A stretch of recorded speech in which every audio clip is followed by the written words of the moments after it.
So let's play the audio. J. Browning's work, and to be Of the original reserve price of £300. Okay, I £300. loved J. Browning's work, and to be honest, I love something's work. So who was able to pick that word? What is the name of that artist? He has mentioned the woman has mentioned the name of the artist. Who was able to pick it? Let me see. Were you able to pick the name? Were you able to pick the name? I love something's work. Let me rewind again. I want you guys to, I want somebody to type out the answer before I continue. I need to be sure that you guys are Is hearing. not much above the original reserve price of £300. I love P.J. Browning's work, and to be honest, I was prepared to pay a lot more. So, anybody, I love something's work. Okay, let me just type out the answer. Okay, somebody has responded. Let me see. I love, thank you. Somebody said PJ Brownie. Okay, well, that's close. That's close. Okay, okay, I'm seeing more responses now. PJ Brownie. Now, you guys, the way you're writing your PJ, you should know that there's a mistake with the way you're writing your PJ, you guys now. Now, this is how you should write your PJ. P, capital P, then dot, J, then dot. Then you put, what's it called? The name, Brownings. Is it that there's S or there's no S? I'm not sure, but I don't think there's S. This is what it should look like. This is what the answer should look like. PJ Browning's work. So the way the woman said, I love PJ Browning's work. So because I'm talking about, it's just like saying that I love Coach Tayo's class. Coach Tayo's class. That shows that the class belongs to Coach Tayo. If you want to mention my name, you're not going to say my name is Coach Tayos. That's not my name. My name is Coach Tayo. The S will disappear. That's the same thing that applies here. So I don't think the S should be there. I don't think that S should be there. So let's just go on. Let's continue with the audio. I'd decided beforehand that £500 would be my limit. So getting it £150 cheaper than I was prepared to pay for it was a wonderful surprise. I want you to notice something that she said here. Let me rewind a little bit. I'd decided beforehand that £500 would be my limit. So the woman wanted to buy a painting and she decided that, okay, the maximum amount of money she was going to spend would be what? £500. That was the maximum amount. That's not the answer to this next one. Okay, now listen closely. So getting it £150 cheaper than I was prepared to pay for it was a wonderful surprise. Getting it £150,000 cheaper. So what is the answer to the next question? Thank you very much. Wow, you guys have even figured it out. Very good. That's very good. The next answer should be what? 350. That's what we write there. Again, you don't need to put pounds. You don't need to put symbol. Okay? Just put it that way. 350. That's what you write. Let's continue. Nice. I have to say that 17th century paintings of rural English scenes like this one are rather underrated. From what this man said now, we can pick the answer to number 4 and number 5. From what that man said now, we can pick the answer to what? To number 4 and number 5. Let me rewind a little bit so that you will pick it. A wonderful surprise. I have to say that 17th century paintings of rural English scenes like this one are rather underrated. Can you see? So what is the answer to number 4? What is the answer to number 5? Anybody? Let me see who will pick it up. Let me see who has gotten it.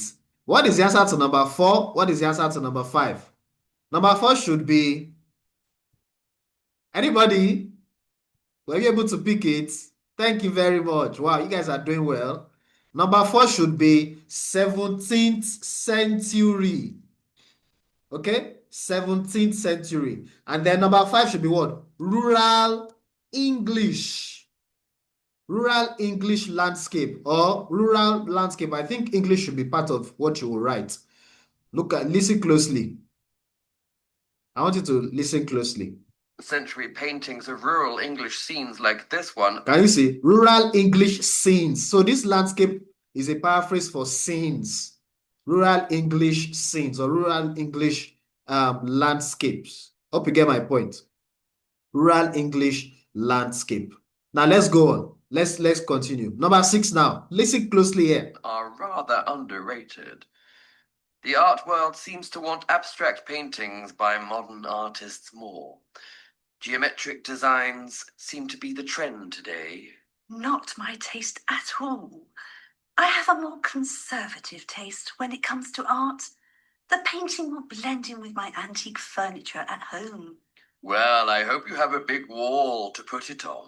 Okay. Luckily, I'm very fortunate to live in a rather large country house. What are the exact measurements of the painting? Measurement. That's width. The width is 1.5 meters. 1.5. And the height is 1 meter. Without the frame, that is. Without the frame. If So you include the gilt-covered frame, which is quite large to balance the size of the painting, okay. you can add on another 0.5 meters for the width and the same again for the height, obviously. For the height. So this one is also going to be what? 1.5 meters. He said you can add 0.5. Wonderful. The man said you can add 0.5. 0.5. 0.5 means 0.5. Let me rewind to that point so that you guys will hear it. Much of a problem. I'm just happy I managed to win the bid.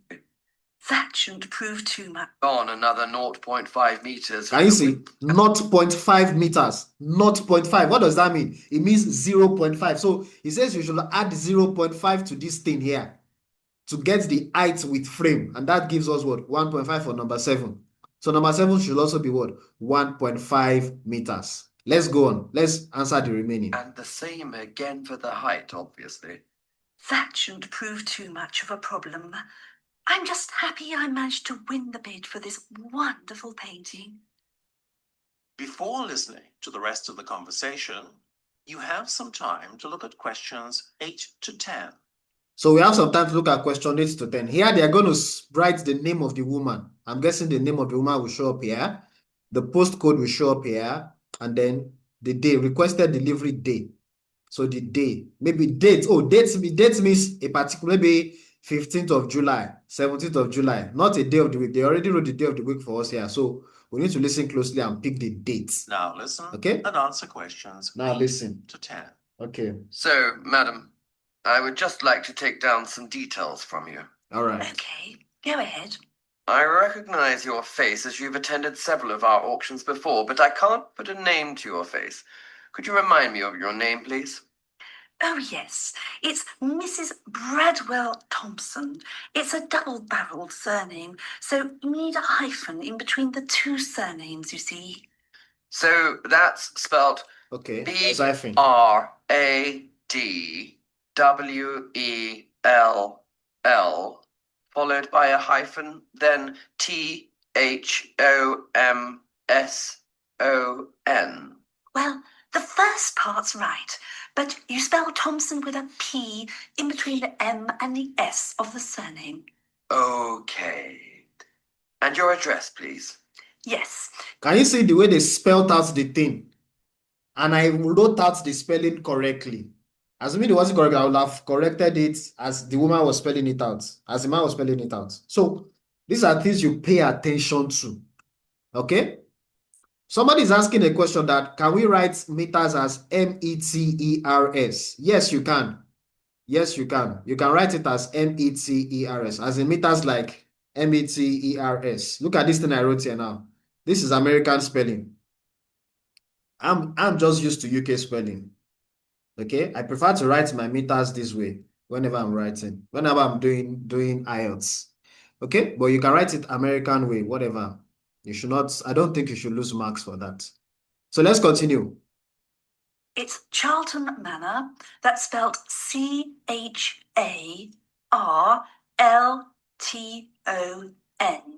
And I live in Kingston Village.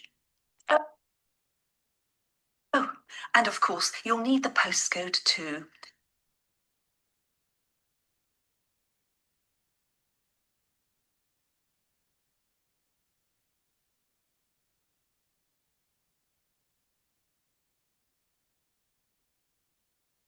It's KN26560T. Sorry, did you say KM2656T? No, it's KN, not an M. Then 2 2656T. Well, thank Oh, you, see. Mrs. Bradwell Thompson. I think that's just about everything. Oh, and I need to know when you would like the painting delivered. We deliver on Tuesdays and Fridays, the week following an auction. Well, I'm having a long weekend break in the Cotswolds, a charming area of England, you know, so this coming Friday would be impossible. How about next Tuesday? No problem at all, madam. So that'll be the 23rd of March. Superb. That's the date. Thank you. Not at all, madam. It was a pleasure doing business with you. That's the end of section 1. You have half a So, minute to check. ladies and gentlemen, I finished section 1. What I'll just do basically is I will click on submit. Because I'm practicing on the website, I will be the one to submit myself and see my score. On the exam day, you won't be able to do that. The computer will submit the stuff automatically. Do you get my point? So let's submit now and see what my score will be for this particular set of questions. Calculating your score.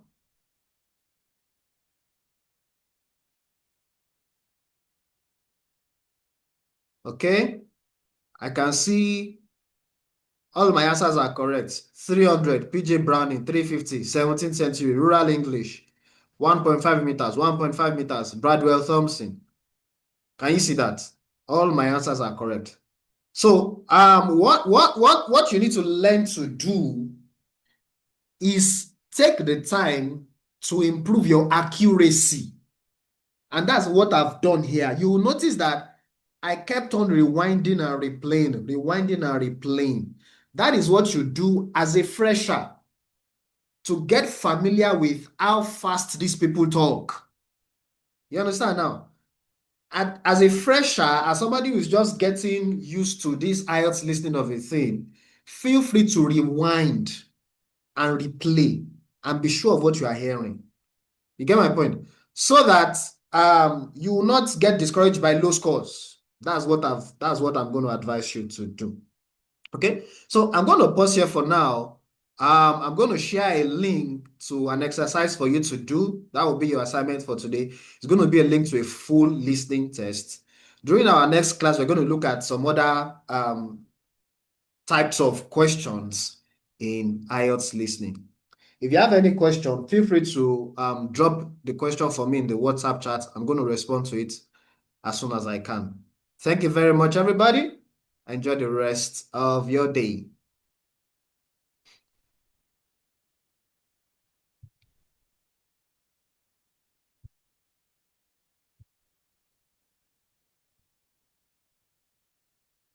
Your work.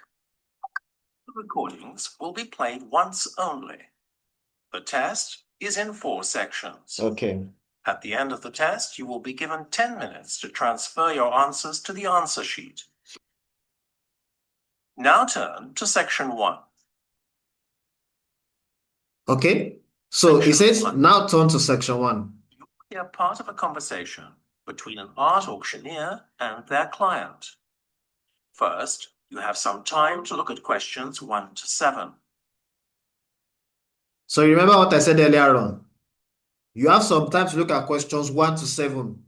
During that period, study the question and do what?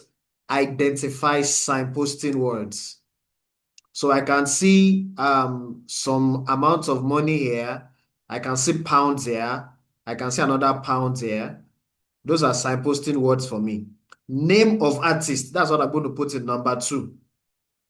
So it's going to be starting with a capital letter or something. Description, maybe description of what the customer wants to buy. I'm guessing it's a painting because I'm seeing name of artist here. And then you see painting here again. Painting. So they would describe the painting for us. So those are things you take time to, register in your mind. Look at the instruction here. Write no more than 3 words and or a number. So you cannot write 4 words. It's either you write 1 word or you write 2 words or you write 3 words. You can write one word and a number, 2 words and a number, 3 words and a number, or you can just write a number. What you write is determined by what you hear. You're not just writing anything. It has to be what you hear the speaker say, and it must fit in with the sentence. So listen closely now. Let me continue.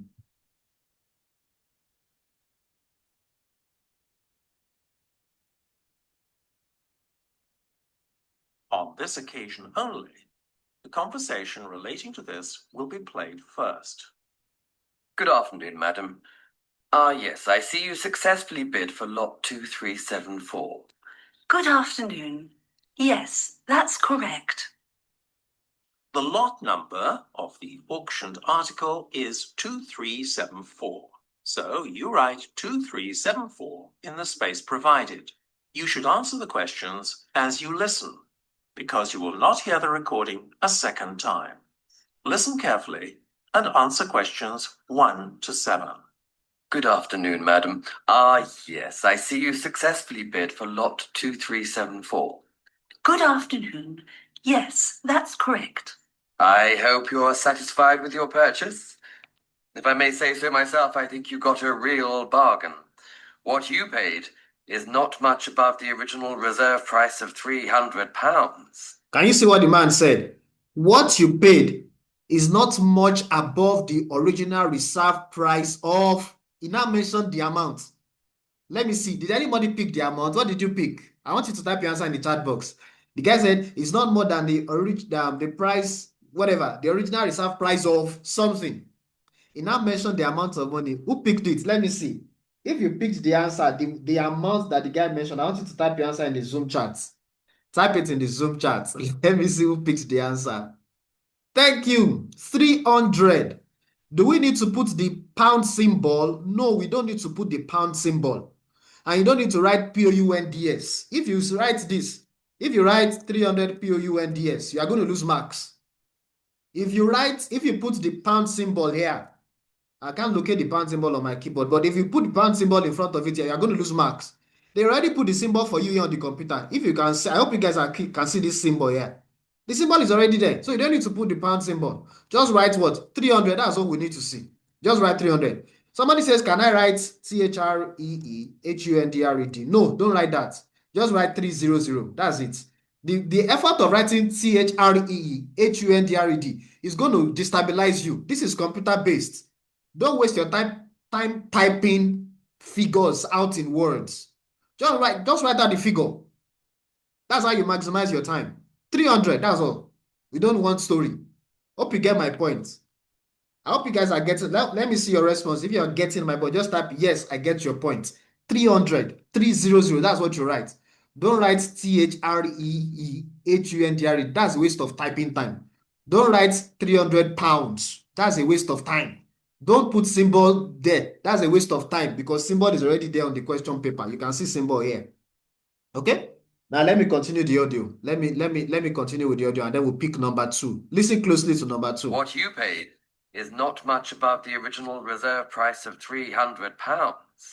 I love PJ Browning's work, and to be Can you see? I love something's work. That's the answer to number 2. I love something's work. Who picked that? Did anybody pick that? Let me rewind a little bit and then so that you can pick the answer. Let me rewind it. The original reserve price of £300. I love PJ Browning's work, and to be honest, I was prepared to pay a